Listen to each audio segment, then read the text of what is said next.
Halo rekan semua, kembali lagi bersama kami di SPT Online Channel. Kali ini kami akan share tentang cara hitung PPh pasal 21 untuk pegawai tetap. Nah, banyak sekali pertanyaan terkait bagaimana sih cara hitung untuk besaran PPh pasal 21 yang dipotong untuk pegawai tetap. Oke, sebelum kita menginjak pada tutorial detailnya, ada baiknya kita terlebih dulu tahu terkait apa itu PPh pasal 21. Nah, PPh pasal 21 adalah pajak atas penghasilan berupa gaji, upah, honor, tunjangan, dan pembayaran lain dengan nama dan dalam bentuk apapun sehubungan dengan pekerjaan atau jabatan, jasa, dan kegiatan yang dilakukan oleh orang pribadi subjek pajak dalam negeri. Jadi di sini adalah objek yang dipotong adalah penghasilan berupa gaji, upah, honor, tunjangan, dan pembayaran lain. Siapa yang dipotong adalah penerima penghasilan. Kemudian siapa yang memotong adalah pemberi pekerjaan. Jadi pemberi kerja dalam hal ini bisa perorangan maupun badan usaha. Oke, selanjutnya adalah dasar hukum PPh pasal 21.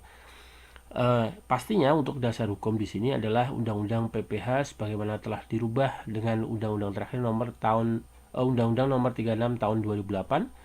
Kemudian untuk aturan pelaksanaannya yaitu Peraturan Direktur Jenderal Pajak nomor per 16 PJ 2016 tanggal 29 September 2016 tentang pedoman teknis tata cara pemotongan penyetoran dan pelaporan pajak penghasilan pasal 21 dan atau pajak penghasilan pasal 226 sehubungan dengan pekerjaan jasa dan kegiatan orang pribadi. Jadi itu dasar hukumnya terkait PPh pasal 21.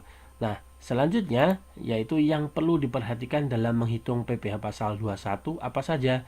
Oke, yang pertama yaitu unsur pengurang penghasilan bruto.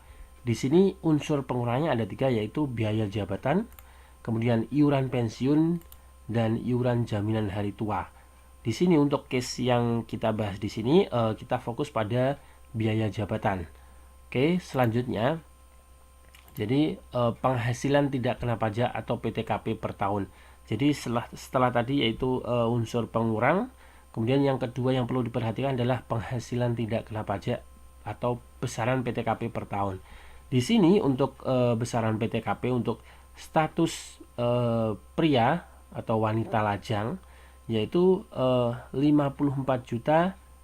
Kemudian untuk tambahannya yaitu 4,5 juta untuk tambahan status dan tambahan tanggungan itu masing-masing 4,5 juta. Jadi ketika statusnya misalkan ini tidak kawin, 0 tanggungan yaitu 54 juta.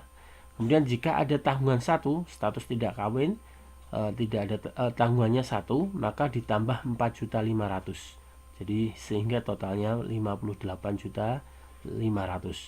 Kemudian jika ditambah 2 tanggungan lagi menjadi ditambah lagi 4,5 juta sehingga besarannya menjadi 63 dan selanjutnya.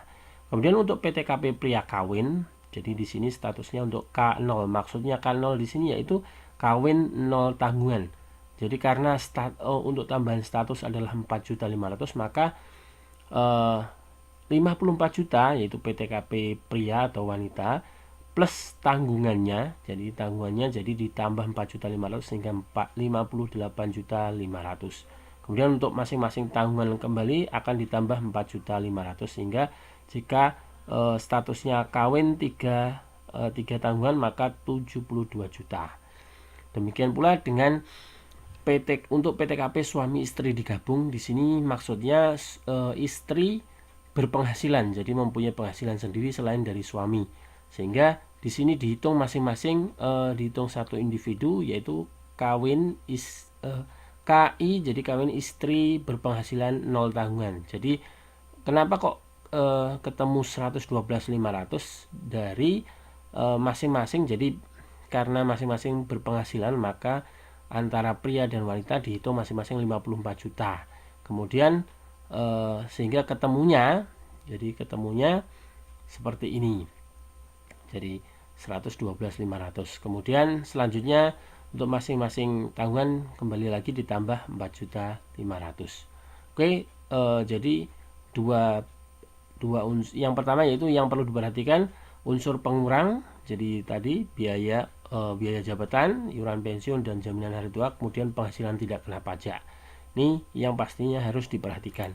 Kemudian selanjutnya tarif pasal 17. Jadi di sini ada lapisan tarif sesuai Undang-Undang PPh, yaitu tarif pasal 17 ayat 1 huruf A, di mana lapisan tarif tersebut adalah mengatur terkait berapa persen atau berapa tarifnya untuk masing-masing penghasilan kena pajak. Jadi di sini untuk 0 sampai dengan 54 juta penghasilan kena pajak maka dikenai tarif 5%.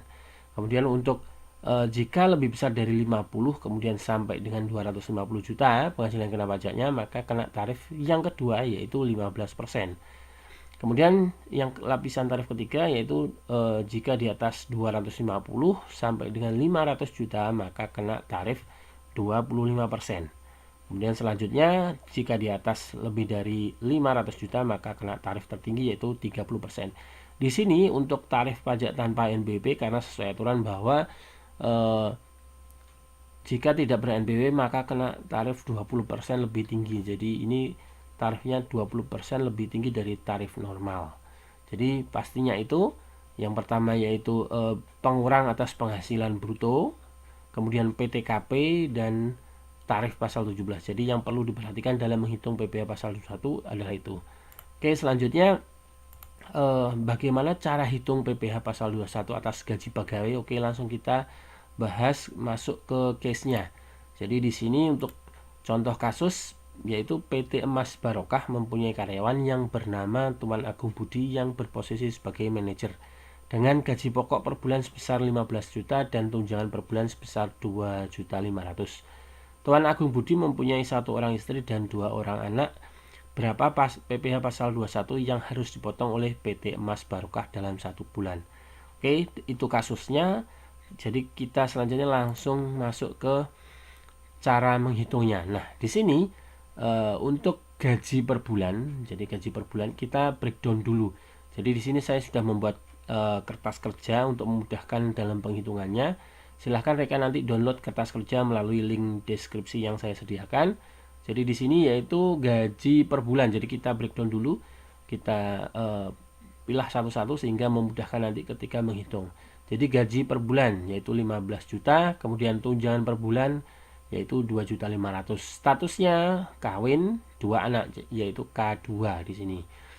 Jadi di sini untuk menghitung PPh pasal 21 maka kita harus tahu terlebih dahulu PPh 21 per tahunnya. Jadi untuk mengetahui per bulannya kita harus menghitung dulu per tahun.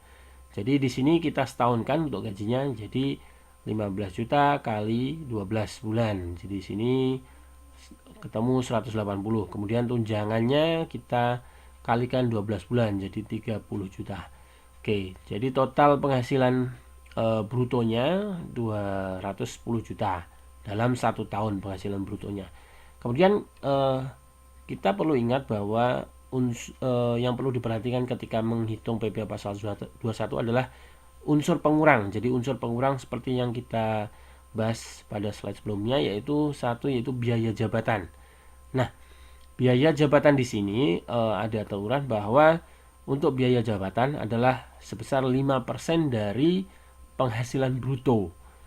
Nah, di sini tapi 5% itu diberikan batasan bahwa maksimal adalah 6 juta per tahun atau 500.000 per bulan besaran biaya jabatan sebagai pengurang.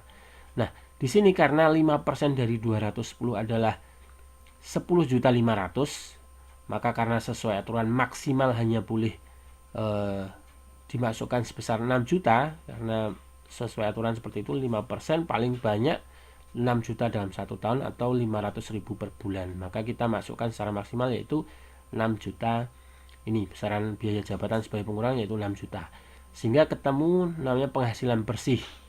Nah, penghasilan bersih di sini kita kurangi dengan namanya PTKP. Nah, PTKP besaran PTKP tadi yaitu statusnya kawin 2 anak.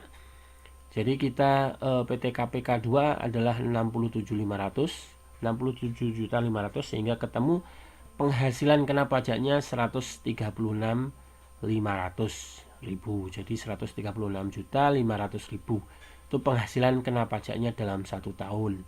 Oke, karena selanjutnya untuk menghitung maka step selanjutnya terkait lapisan tarif. Jadi seperti yang kita bahas pada slide sebelumnya, lapisan tarif adalah di sini 5%, 15, 25 sama 30. Jadi supaya memudahkan saya perjelas di sini lapisan tarifnya, sehingga untuk penghasilan kena pajak 136.500.000 ini kena berapa lapisan tarif, maka akan di sini akan terlihat di sini 0 sampai 50 maka kena 5%. Jadi di sini karena di atas 50 juta maka kita fullkan di sini lapisan pertama yaitu 50 juta. Jadi batasannya maksimal untuk lapisan pertama yaitu 50 juta, sehingga ketemu 5% kali 50 2.500.000. Kemudian sisanya, jadi lapisan kedua yang masuk ke lapisan tarif kedua adalah selisih dari ini 136 dikurangi 50 juta. Jadi di sini karena lapisan pertama sudah full 50, maka selanjutnya adalah sisanya. Maksimal di sini antara 50 sampai 250 besarannya atau 200 juta. Karena di sini full semua, sisanya hanya 86.500, maka full masuk di sini. Kena lapisan tarif kedua. Jadi 15% kali 86.500.000 ketemu ini.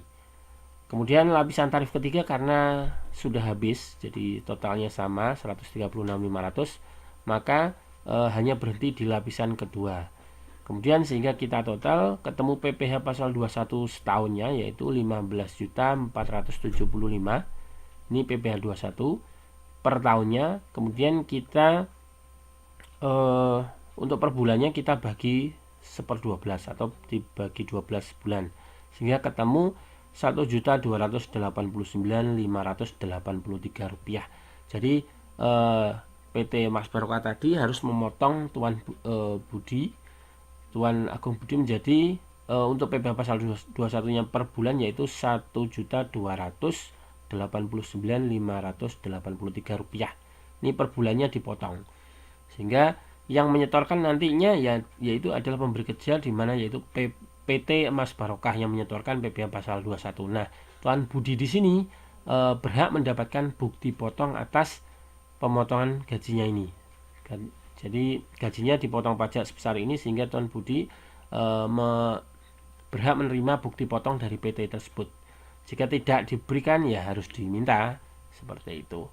Oke, sampai di sini. Nanti silahkan rekan download untuk kertas kerja di link deskripsi di video di bawah. Kemudian selanjutnya kapan terutang PPh pasal 21 di sini yaitu PPh 21 dan atau PPh pasal 26 terutang bagi penerima penghasilan pada saat dilakukan pembayaran atau pada saat terutangnya penghasilan yang bersangkutan. Jadi di situ saat terutangnya yaitu pada saat dilakukan pembayaran atau pada saat terutangnya penghasilan yang bersangkutan. Kemudian yang kedua, PPh pasal 2126 terutang bagi pemotong PPh pasal 21 untuk setiap masa pajak. Jadi terutang, jadi pemberi kerja atau di sini pemotong PPh pasal 21 mempunyai kewajiban setiap masa pajak untuk menghitung dan memotong PPh atas gaji atau penghasilan yang diterimakan kepada pegawainya. Jadi di sini PT-nya yang berkewajiban untuk memotong. Kemudian saat terutang untuk setiap masa pajak adalah pada akhir bulan dilakukannya pembayaran atau pada akhir bulan terutangnya penghasilan yang bersangkutan. Di situ saat terutangnya PPh pasal 21. Kemudian selanjutnya kapan setor dan lapor PPh pasal 21. Jadi untuk batasan kapan harus setor dan lapor yaitu PPh pasal 21 paling lambat disetorkan tanggal 10 bulan berikutnya. Kemudian PPh pasal 21 paling lambat dilaporkan tanggal 20 bulan berikutnya. Apabila batas setoran dan lapor jatuh pada hari libur termasuk hari Sabtu dan hari libur nasional, maka paling lambat setor dan lapor di hari kerja berikutnya sesuai pasal 24 ayat 3/16 PJ 2016 dan Peraturan Menteri Keuangan nomor 242 PMK 03 2014. Jadi itu dasar hukumnya terkait apabila batasan setor dan lapor tersebut jatuh pada hari libur. Oke, kemudian selanjutnya untuk pelaporan bisa melalui website djponline.pajak.go.id sehingga laporannya bisa online. Oke, demikian tutorial tentang cara hitung PPh pasal 21 untuk pegawai tetap. Semoga bisa bermanfaat. Jangan lupa like dan subscribe channel kami untuk menerima informasi perpajakan terbaru. Oke, demikian tutorial ini. Salam sukses selalu dan terima kasih.